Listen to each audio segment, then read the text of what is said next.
આ બે વસ્તુનો રસ્તો નીકળશે. સાથે વિનંતી કરું, પોલીસની કાર્યવાહી કરશે. એમાં બધા જ પોલીસ એવા નહીં હોતા. 2-5% લોકો જે આવે છે એના કારણે આપણું બદનામ થાય છે. આપણામાં બધા દારૂડિયા થોડા છે, પણ 5-10% દારૂ પીતા હોય એમના કારણે બધા બદનામ થાય છે. એમ મારી વિનંતી એ છે, દારૂ વેચતા હોય એમને જઈને બ્યાજ જોડીને એટલું જ કહો કે શરમાતા નહીં, કળિયુગનું ઝેર વેચો છો, કળિયુગનું ઝેર. બીજાના ઘર ઉજાડીને તમે સુખી નહીં થાવ. એકવાર તો શરમાવા જાઓ. અને ક્યારેક આપણા ઘર કુટુંબમાં કોતો ખરા. હું મારી જ વાત કરું, મારું ગામ અહીં એટલા જ છે, ચેક કરી લેજો, એથી બહુ દૂર નહીં. આ નવરાત્રી હું ગયો તે મારા કાકાએ કીધું કે અલ્પેશ દારૂ બહુ વેચાય. કીધું કોણ વેચે? મને કે આપણા જોઈએ ને, અમે બીજા કોણ હોય. આગેવાન તરીકે મારી જવાબદારી છે ને, આગેવાન તરીકે સ્વીકારું ને એ તો 56 ની છાતી જોઈએ. જેનામાં ઈમાનદારી હોય ને એ સ્વીકારી શકે. મેં તો કાકા શું કરવું? મને કે બહુ બધે બૂમો પાડે છે તો અહીં રસ્તો કરી આપ.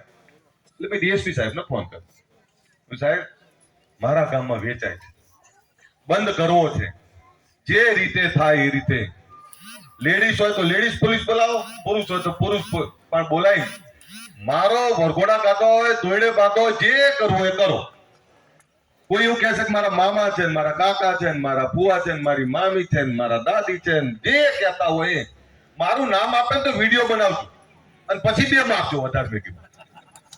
એટલે મેં ફોન મૂક્યો, ફરતી ફોન આવ્યો. મને કે પાકું કોઈ ભલામણ તો નહીં કરે? મેં તો હું કહું છું બીજું કોઈ ભલામણ નહીં કરે. સાહેબ, માતાના નિવેદ પત્યા એટલે મેં ભુવાજીને પૂછ્યું, આ ખાલી વાત બનાવેલી ને એ તમને અહીંયા જ છે મારું ગામ. એટલે મેં કીધું ભુવાજી, એક મારો સવાલ હતો. આખા બધા બેરેલા. મેં કીધું જે બીજાના ઘર ઉજાડતા હોય, આ દારૂ વેચીને બીજાના ઘર બરબાદ કરતા હોય, આમના નિવેદ માતા સુધી પહોંચે ખરા? એટલે ભુવાજી એવું કીધું કે ના, માતાએ તો 10 વાર કીધું કે આ બંધ કરો, આ બંધ કરો. તો મેં કીધું કહી દઉં, કાલથી પોલીસ આવશે, દંડો લઈને આવશે, મારશે. એટલે કદાચ વિચારતા નહીં કે કોણે કીધું, આ ભાઈડાએ કીધું છે, તૈયારી રાખજો. સાહેબ, નવરાત્રીને આજે ગામમાં ટીપું નહીં વેચાતું.